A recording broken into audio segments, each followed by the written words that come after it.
Pride and Prejudice by Jane Austen. Chapter 25. After a week spent in professions of love and schemes of felicity, Mr. Collins was called from his amiable Charlotte by the arrival of Saturday. The pain of separation, however, might be alleviated on his side, by preparations for the reception of his bride, as he had reason to hope, that shortly after his return into Hertfordshire, the day would be fixed that was to make him the happiest of men. He took leave of his relations at Longbourn with as much solemnity as before, wished his fair cousin's health and happiness again, and promised their father another letter of thanks. On the following Monday, Mrs. Bennet had the pleasure of receiving her brother and his wife, who came as usual to spend the Christmas at Longbourn. Mr. Gardiner was a sensible, gentlemanlike man, greatly superior to his sister, as well by nature as education. The Netherfield ladies would have had difficulty in believing that a man who lived by trade, and within view of his own warehouses, could have been so well-bred and agreeable. Mrs. Gardiner, who was several years younger than Mrs. Bennet and Mrs. Phillips, was an amiable, intelligent, elegant woman, and a great favourite with all her Longbourn nieces. Between the two eldest and herself especially, there subsisted a particular regard. They had frequently been staying with her in town. The first part of Mrs. Gardiner's business on her arrival was to distribute her presents and describe the newest fashions. When this was done, she had a less active part to play. It became her turn to listen. Mrs. Bennet had many grievances to relate, and much to complain of. They had all been very ill-used since she last saw her sister. 2 of her girls had been upon the point of marriage, and after all there was nothing in it. "I do not blame Jane," she continued, "for Jane would have got Mr. Bingley if she could. But Lizzie! Oh, sister! It is very hard to think that she might have been Mr. Collins's wife by this time, had it not been for her own perverseness. He made her an offer in this very room, and she refused him. The consequence of it is, that Lady Lucas will have a daughter married before I have, and that the Longbourn estate is just as much entailed as ever. The Lucases are very artful people indeed, sister. They are all for what they can get. I am sorry to say it of them, but so it is. It makes me very nervous and poorly, to be thwarted so in my own family, and to have neighbours who think of themselves before anybody else. However, your coming just at this time is the greatest of comforts, and I am very glad to hear what you tell us, of long sleeves." Mrs. Gardiner, to whom the chief of this news had been given before, in the course of Jane and Elizabeth's correspondence with her, made her sister a slight answer, and, in compassion to her nieces, turned the conversation. When alone with Elizabeth afterwards, she spoke more on the subject. "It seems likely to have been a desirable match for Jane," said she. "I am sorry it went off. But these things happen so often. A young man, such as you describe Mr. Bingley, so easily falls in love with a pretty girl for a few weeks, and when accident separates them, so easily forgets her, that these sort of inconsistencies are very frequent." "An excellent consolation in its way," said Elizabeth, "but it will not do for us. We do not suffer by accident. It does not often happen that the interference of friends will persuade a young man of independent fortune to think no more of a girl whom he was violently in love with only a few days before. But that expression of violently in love is so hackneyed, so doubtful, so indefinite, that it gives me very little idea. It is as often applied to feelings which arise from a half-hour's acquaintance, as to a real, strong attachment. Pray, how violent was Mr. Bingley's love? I never saw a more promising inclination. He was growing quite inattentive to other people, and wholly engrossed by her. Every time they met, it was more decided and remarkable. At his own ball he offended 2 or 3 young ladies, by not asking them to dance, and I spoke to him twice myself, without receiving an answer. Could there be finer symptoms? Is not general incivility the very essence of love? Oh, yes, of that kind of love which I suppose him to have felt. Poor Jane! I am sorry for her, because, with her disposition, she may not get over it immediately. It had better have happened to you, Lizzie, you would have laughed yourself out of it sooner. But do you think she would be prevailed upon to go back with us?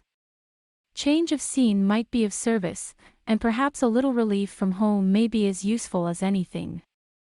Elizabeth was exceedingly pleased with this proposal, and felt persuaded of her sister's ready acquiescence. I hope, added Mrs. Gardiner, that no consideration with regard to this young man will influence her. We live in so different a part of town, all our connections are so different, and, as you well know, we go out so little, that it is very improbable that they should meet at all, unless he really comes to see her. And that is quite impossible, for he is now in the custody of his friend, and Mr. Darcy would no more suffer him to call on Jane in such a part of London. My dear aunt, how could you think of it? Mr. Darcy may perhaps have heard of such a place as Grassetchett Street, but he would hardly think a month's ablution enough to cleanse him from its impurities, were he once to enter it, and depend upon it, Mr. Bingley never stirs without him. So much the better. I hope they will not meet at all. But does not Jane correspond with his sister? She will not be able to help calling. She will drop the acquaintance entirely. But in spite of the certainty in which Elizabeth affected to place this point, as well as the still more interesting one of Bingley's being withheld from seeing Jane, she felt a solicitude on the subject which convinced her, on examination, that she did not consider it entirely hopeless. It was possible, and sometimes she thought it probable, that his affection might be reanimated, and the influence of his friend successfully combated by the more natural influence of Jane's attractions.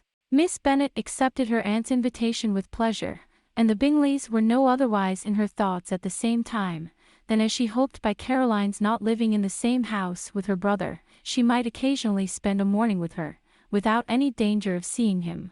The Gardiners stayed a week at Longbourn, and what with the Phillipses, the Lucases, and the officers, there was not a day without its engagement. Mrs. Bennet had so carefully provided for the entertainment of her brother and sister, that they did not once sit down to a family dinner. When the engagement was for home, some of the officers always made part of it, of which officers Mr. Wickham was sure to be one, and on these occasions, Mrs. Gardiner, rendered suspicious by Elizabeth's warm commendation, narrowly observed them both.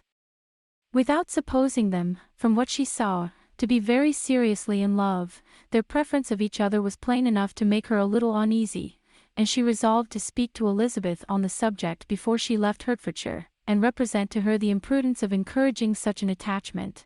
To Mrs. Gardiner, Wickham had one means of affording pleasure, unconnected with his general powers.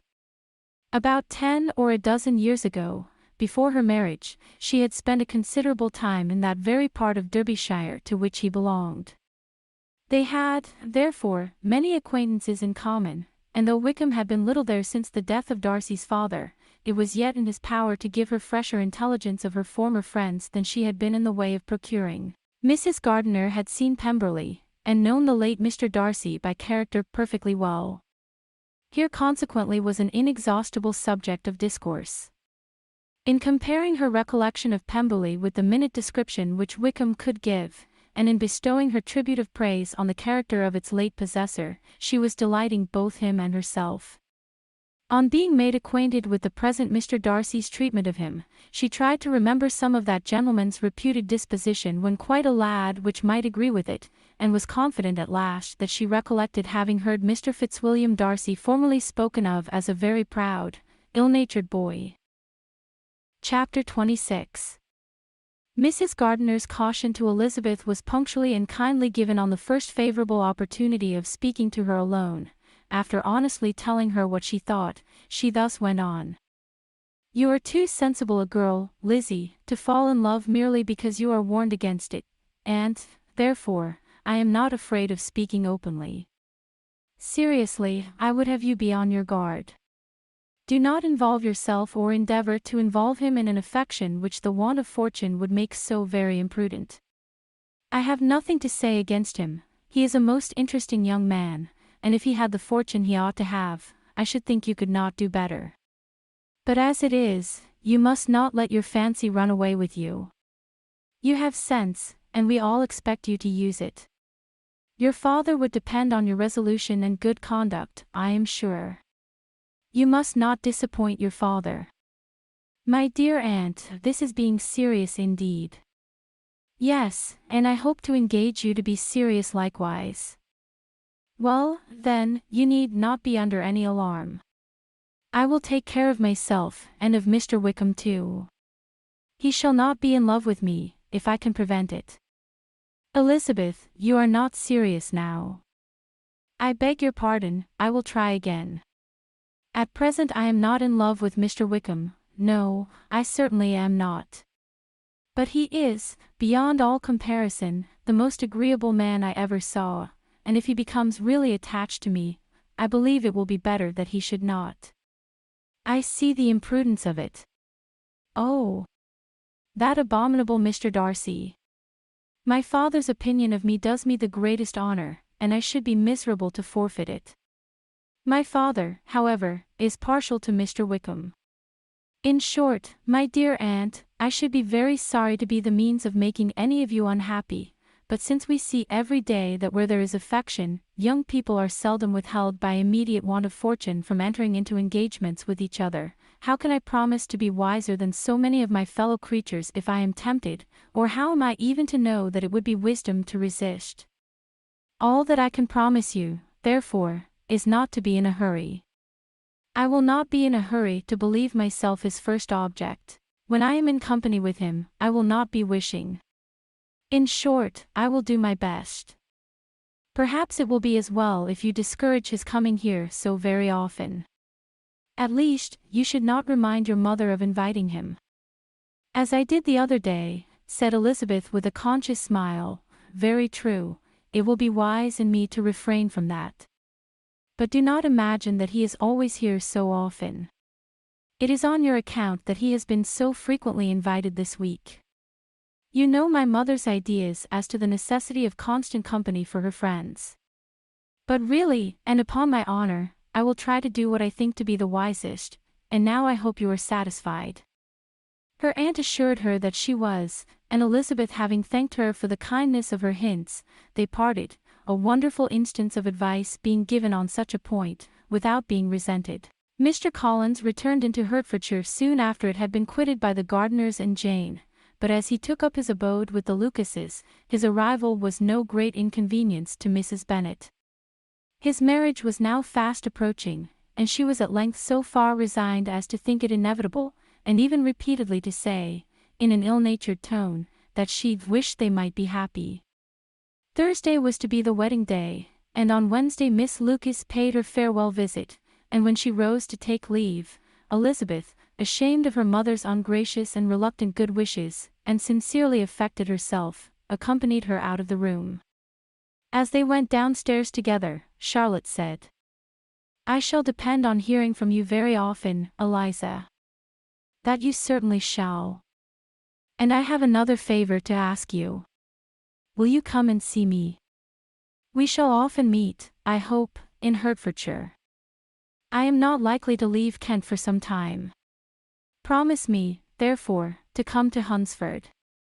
Elizabeth could not refuse, though she foresaw little pleasure in the visit. "My father and Maria are coming to me in March," added Charlotte, "and I hope you will consent to be of the party." "Indeed, Eliza, you will be as welcome as either of them." The wedding took place, the bride and bridegroom set off for Kent from the church door, and everybody had as much to say, or to hear, on the subject as usual. Elizabeth soon heard from her friend, and their correspondence was as regular and frequent as it had ever been. That it should be equally unreserved was impossible. Elizabeth could never address her without feeling that all the comfort of intimacy was over, and though determined not to slacken as a correspondent, it was for the sake of what had been, rather than what was. Charlotte's first letters were received with a good deal of eagerness. There could not but be curiosity to know how she would speak of her new home, how she would like Lady Catherine, and how happy she would dare pronounce herself to be, though, when the letters were read, Elizabeth felt that Charlotte expressed herself on every point exactly as she might have foreseen. She wrote cheerfully, seemed surrounded with comforts, and mentioned nothing which she could not praise. The house, furniture, neighborhood, and roads were all to her taste, and Lady Catherine's behavior was most friendly and obliging. It was Mr. Collins's picture of Hunsford and Rosings rationally softened, and Elizabeth perceived that she must wait for her own visit there to know the rest. Jane had already written a few lines to her sister to announce their safe arrival in London, and when she wrote again, Elizabeth hoped it would be in her power to say something of the Bingleys. Her impatience for this second letter was as well rewarded as impatience generally is. Jane had been a week in town without either seeing or hearing from Caroline. She accounted for it, however, by supposing that her last letter to her friend from Longbourn had by some accident been lost. "My aunt," she continued, "is going tomorrow into that part of the town, and I shall take the opportunity of calling in Grosvenor Street." She wrote again when the visit was paid, and she had seen Miss Bingley. "I did not think Caroline in spirits," were her words, "but she was very glad to see me, and reproached me for giving her no notice of my coming to London. I was right, therefore, my last letter had never reached her. I inquired after their brother, of course. He was well, but so much engaged with Mr. Darcy that they scarcely ever saw him. I found that Miss Darcy was expected to dinner. I wish I could see her. My visit was not long, as Caroline and Mrs. Hurst were going out. I dare say I shall see them soon here." Elizabeth shook her head over this letter. It convinced her that accident only could discover to Mr. Bingley her sister's being in town. 4 weeks passed away, and Jane saw nothing of him. She endeavored to persuade herself that she did not regret it, but she could no longer be blind to Miss Bingley's inattention. After waiting at home every morning for a fortnight, and inventing every evening a fresh excuse for her, the visitor did at last appear, but the shortness of her stay, and yet more, the alteration of her manner would allow Jane to deceive herself no longer. The letter which she wrote on this occasion to her sister will prove what she felt. "My dearest Lizzie will, I am sure, be incapable of triumphing in her better judgment, at my expense, when I confess myself to have been entirely deceived in Miss Bingley's regard for me. But, my dear sister, though the event has proved you right, do not think me obstinate if I still assert that, considering what her behavior was, my confidence was as natural as your suspicion.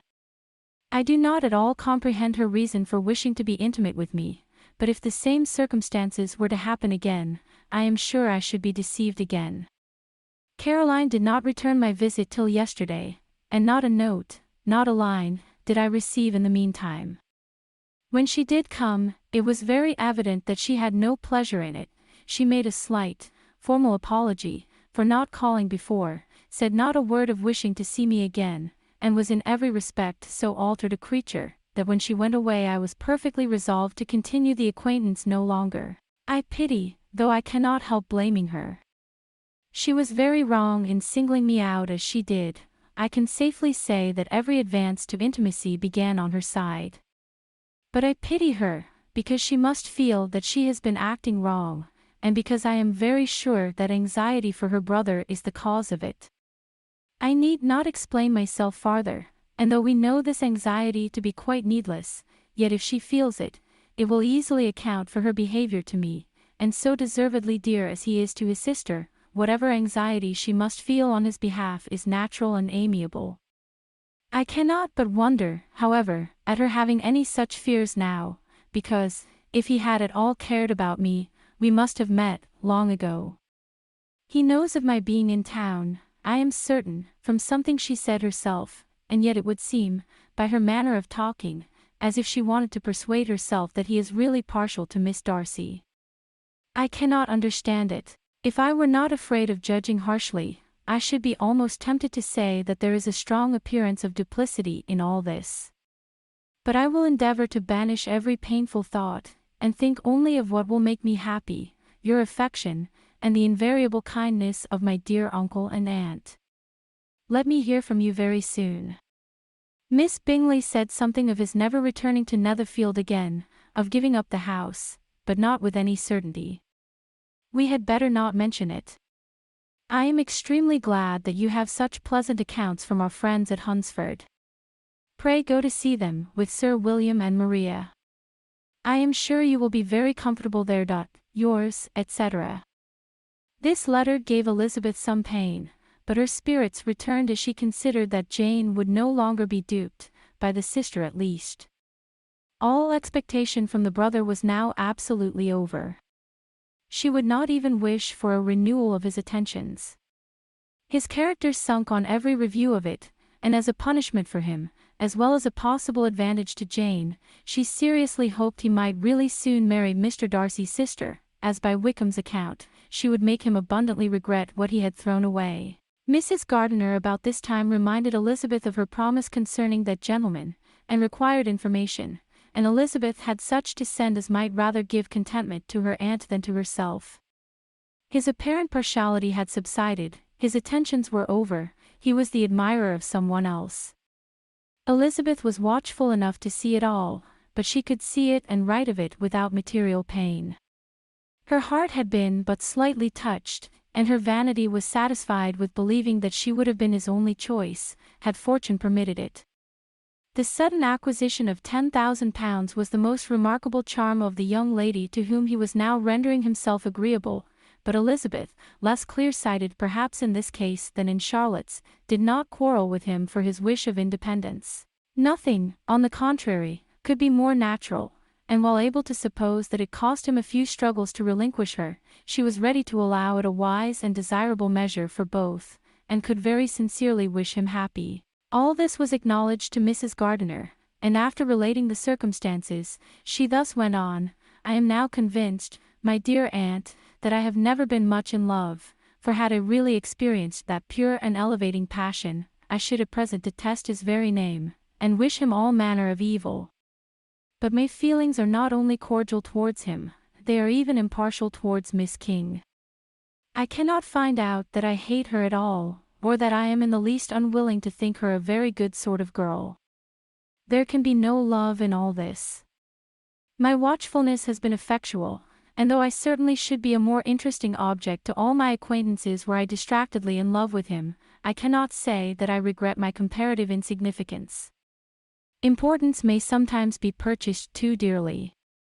Kitty and Lydia take his defection much more to heart than I do. They are young in the ways of the world, and not yet open to the mortifying conviction that handsome young men must have something to live on as well as the plain.